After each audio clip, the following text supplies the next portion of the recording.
Bio News. We have a special report on mitosis and meiosis. I'm Alexander Gordon-Sandweiss. And I'm Ben Freeland. Interphase is the longest part of the cell cycle, and it consists of G1, G2, and S.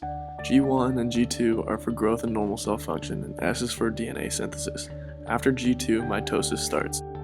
Mitosis is a type of cell division which involves singular and nuclear division. As a result, two identical daughter cells are formed. It is important to living organisms because it is responsible for the DNA repair whenever cells are damaged. This is prophase. In this stage, chromatin in the nucleus begins to condense and becomes visible in the light microscope as chromosomes. The nucleolus and nuclear membrane begins to break down. DNA condenses to form chromosomes while the meiotic spindle, made of proteins called microtubules, begin to form and attaches to the kinetochores on each chromosome. This is metaphase, the second phase of mitosis. Spindle fibers align the chromosomes along the middle of the cell nucleus. This line is referred to as the metaphase plate. This organization helps to ensure that in the next phase, when the chromosomes are separated, each new nucleus will receive one copy of each chromosome. This is anaphase, the third stage of mitosis. The paired chromosomes separate at the kinetochores and move towards opposite sides of the cell. Motion results from a combination of kinetochore movement along the spindle microtubules and through the physical interaction of the polar microtubules. This is telophase, the fourth phase of mitosis.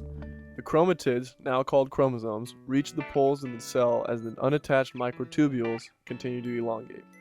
The nuclear membranes begin to reform around the daughter nuclei as they reappear, and the chromosomes relax as the DNA unwinds. There are 92 chromosomes in humans, and the amount of chromosomes after mitosis differs by organisms. Without meiosis, our world would be a very different place. Meiosis is the process by which sperm and eggs are produced. Through sexual reproduction, most living creatures on our planet are produced from these sperm and eggs. But how does meiosis really work?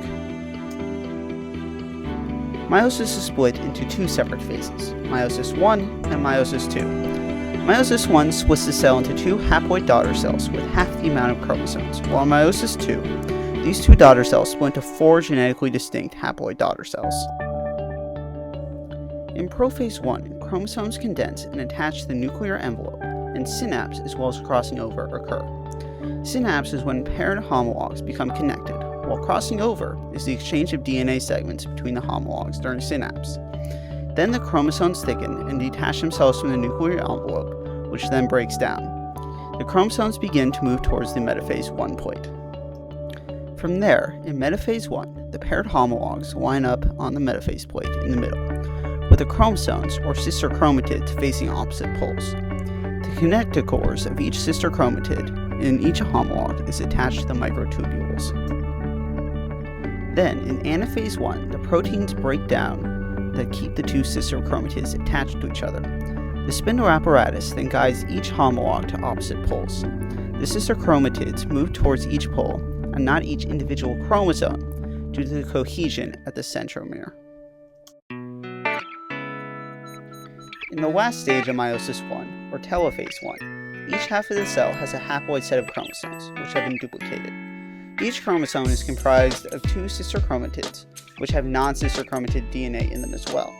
The cell splits in two due to cytokinesis, which is separate from telophase 1. In animals, these cells divide due to a cleavage furrow forming, while in plants, the cell divides due to a cell plate forming. In the first stage of meiosis 2, prophase 2, a spindle apparatus forms, and the chromosomes move towards the metaphase 2 plate.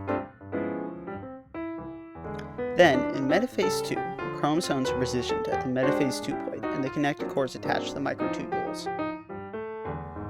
Next, in anaphase 2, the proteins holding the sister chromatids together break down at the centromere. Each chromatid then moves towards their respective pole, which are opposite from each other. Finally, in telophase 2, nuclei form and the chromosomes begin to decondense. Cytokinesis occurs alongside telophase 2, producing four genetically distinct daughter cells, which each have a haploid set of chromosomes. Each cell then has 46 chromosomes.